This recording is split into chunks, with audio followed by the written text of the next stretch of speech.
Hey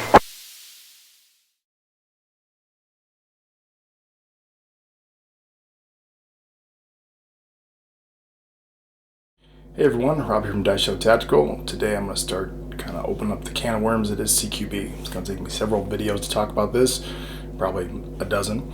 But I think a good place to start is talking about varying methods of CQB and which one I prefer and why.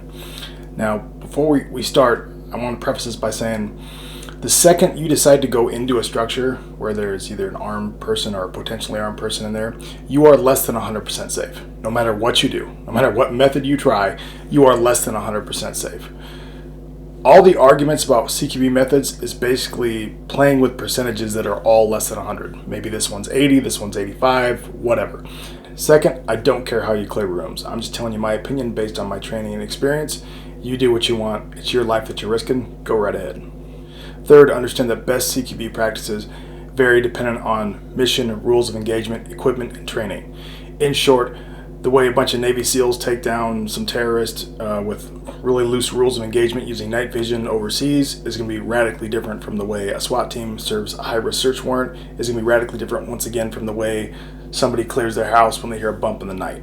These things are not the same, and that's okay. You should expect some sort of variation in the techniques.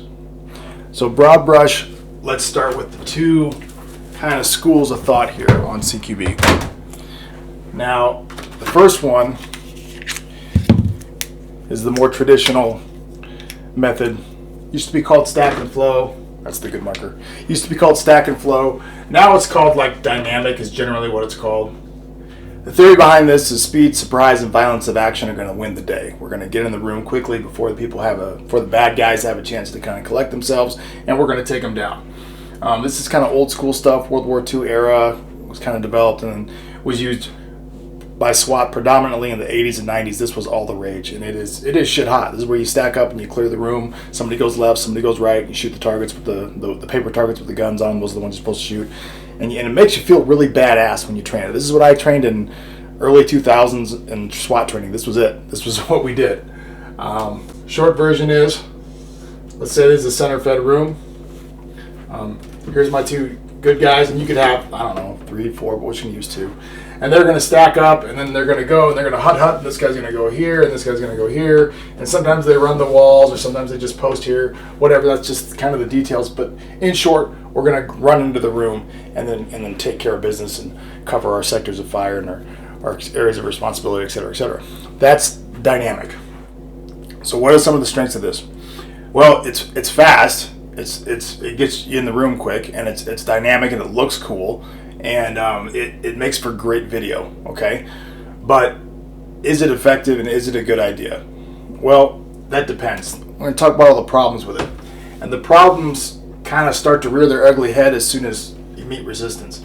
The reality is that, especially on the SWAT side of things, true resistance, getting in gunfights during CQB is incredibly rare. I'm talking less than 0.5% of all operations you're going to get some sort of resistance. So it's easy to get away with doing really bad tactics for a really long time and thinking, hey, we're doing great, our tactics are great because we're always victorious. Well, to be brutally honest, 90% of SWAT warrants I could do with a wiffle ball bat and no armor, and I would be just as successful as I am with the armor and the M4 and everything else.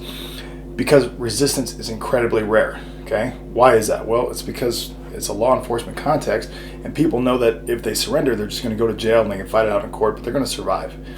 Okay, it's not like a military combat setting where you're going against somebody who thinks, well, I can't surrender and I'm going to die, so I might as well go out fighting. Totally different situation.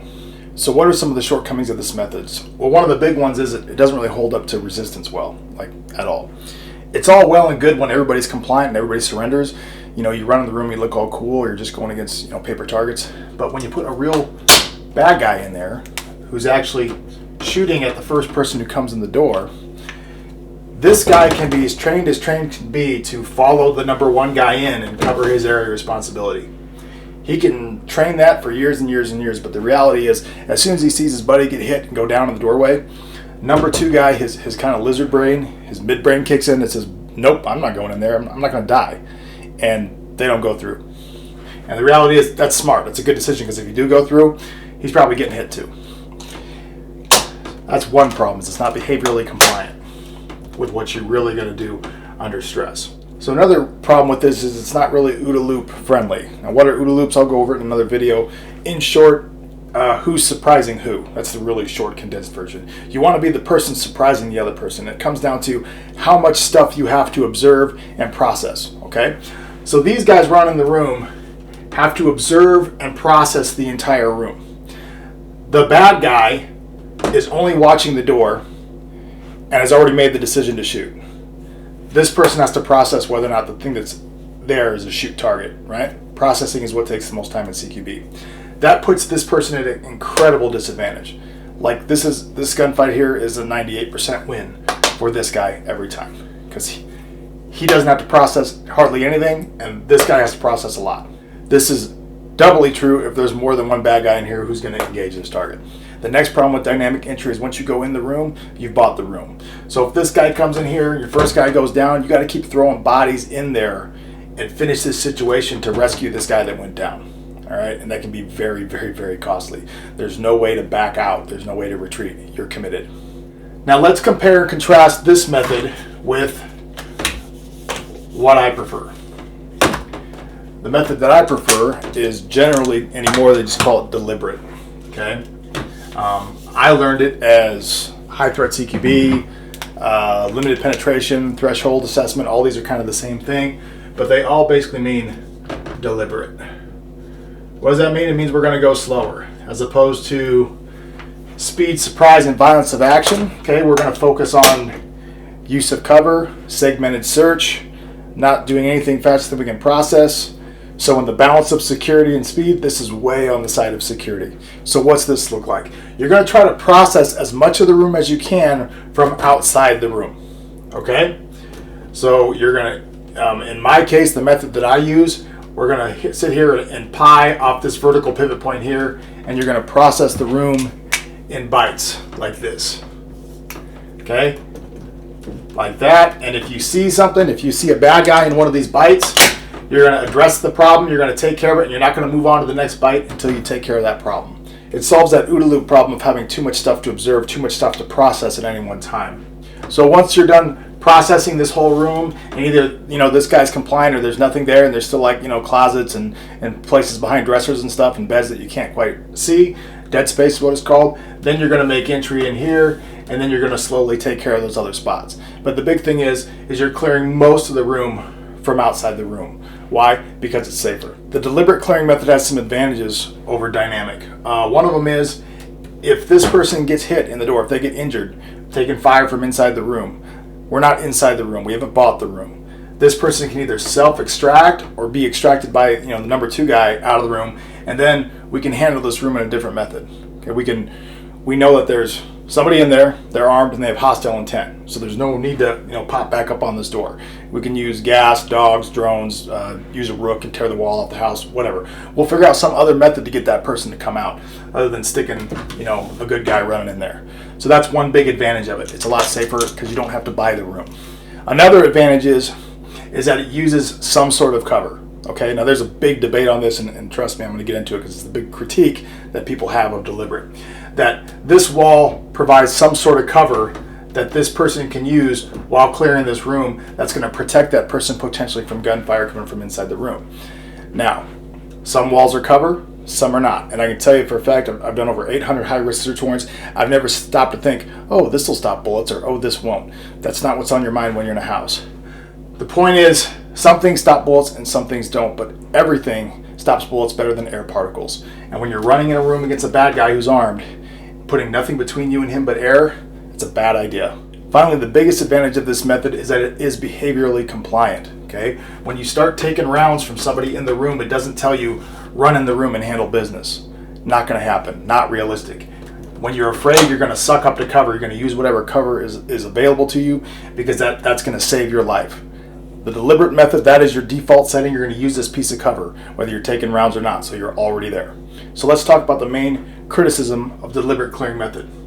People say, well, you're going to get shot through the wall. You're going to be sitting there trying to use this as cover, and it's just drywall and 2x4s, and the bad guy is going to see you, and they're just going to shoot through this wall, and you're going to be injured. You're going to be wounded. It's a fair argument.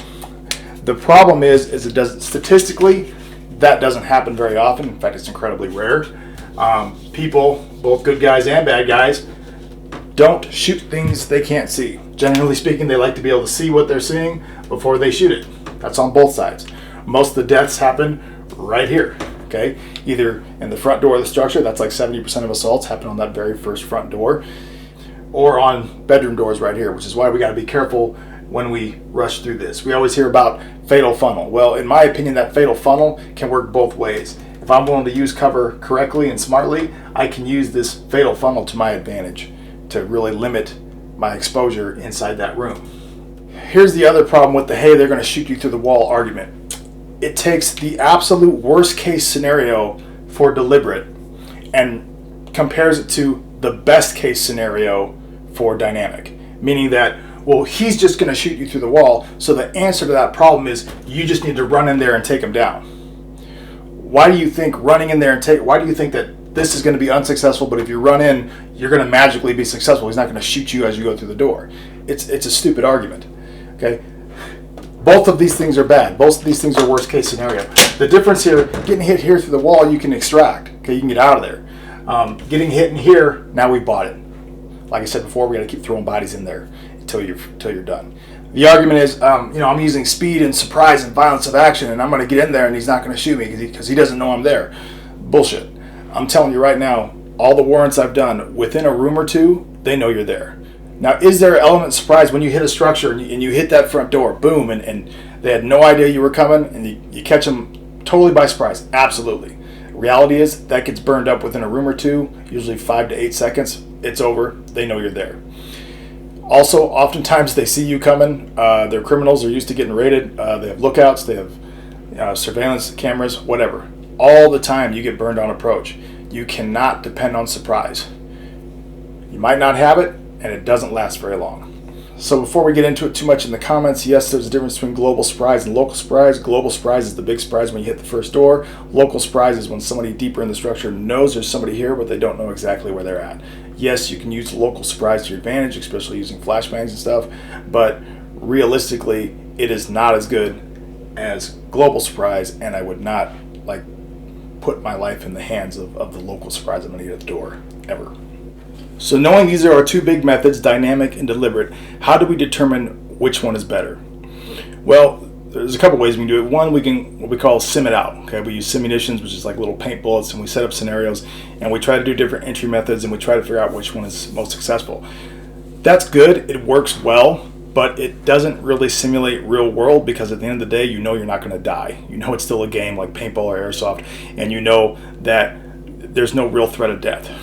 So what's a better method of determining which is best? Well, you watch real world footage. You watch real world footage of either combat or police actions, SWAT warrants, whatever, where we see what people do when they're actually threatened with a life or death situation, with gunfire while doing room clearing. So when we watch this footage, what do we find? Well, we find that people tend to not run into rooms when they're faced with a deadly force threat. They go to that cover, they go to that threshold, and they continue the gunfight either there from the threshold or they retreat out of the house. Those are the two things that happen. Realistically, that's what you should do. Any sort of training saying dynamically you should run in there and save the day, you're setting yourself up for failure. So the big thing you hear about right now is a lot of people say, well, I do a hybrid method. I don't do all deliberate and I don't do all dynamic. I do a hybrid between the two depending on what the situation calls for. Okay, fair. That's pretty smart. My question is, what is the factor that triggers you into switching from one method to the other? Now for me, I'll do dynamic in the extremely rare circumstance that there's somebody's life at stake that I'm responsible for, like a hostage situation where I got to run in there and save the day. That's my threshold. Very rare. For some people, their threshold is, well, I'm going to do dynamic until I run into resistance, and then at that time I'm going to switch to deliberate. Okay, but by then it's too late. Okay, if you run in the room and realize, oh shit, I'm getting shot at, I probably should have cleared this room deliberately. Well, now you're stuck. Okay, now you're in there. In closing, I think dynamic clearing methods are honestly kind of foolish, and they've been romanticized by video games and movies to make people think that, this is the way it should be done, and that, you kind of fool yourself into thinking, well, I'm going to be successful. I'm going to be the exception to the rule. In reality, when you run in that room, you're going to lose. Because at the end of the day, that's all that matters. How does your clearing method stand up against a prepared defender? That's somebody who's in the room, watching the doorway with a weapon, finger on the trigger, who's decided to shoot the next thing that comes through that door. That's really all that matters. That's the worst case. In Dynamic, you're going to lose that gunfight every time. Deliberate at least gives you a chance to either A, succeed, or B, escape after being wounded and handle that room in a different method. So that's all I got on different clearing methods. Going to be a lot more CQB content to come. If you like my content, please like, subscribe, hit the little bell. You guys know how YouTube works. Better yet, support my channel by buying some merchandise at my store, DaishoTactical.com. That's my company. I make a variety of slings in a variety of models and colors. I also make shooting bags. I make them all here at my workbench. Every dollar you spend at the store supports my channel. Thanks for watching.